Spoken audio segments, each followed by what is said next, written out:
আর আমার গত বছর 2018 সালে, গত বছর না, আর 21শে বইমেলা ঢাকাতে প্রতিধারা প্রকাশ থেকে একটি বই আসছিল।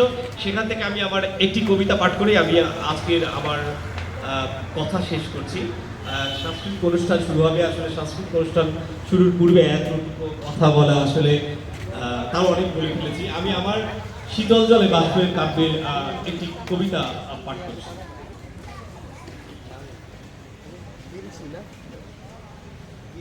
লাশের পাশে লাশ শুয়ে শুয়ে আছি, কেউ জীবন্ত, কেউ ঘুমন্ত, কেউ মাতাল। লাশের পাশে লাশ শুয়ে শুয়ে থাকি, যেমন শুয়েছিল আমার পূর্বপুরুষ। উনুনের আগুনে সূর্যটা পুড়ে গেছে সেই কবে।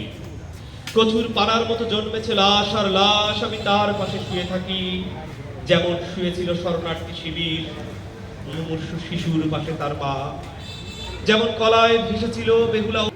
লাশের পাশে লাশ। রাত চলে যায়, মানুষ মরে যায়, পচে যায়, বদলে যায় সৌরজগৎ।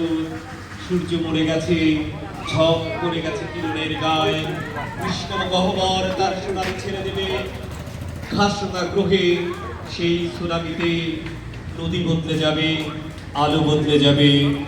মরিচাবদ্ধ তালার মতো বন্ধ হবে সূর্যালোর মুখ, নক্ষত্র বদলে যাবে।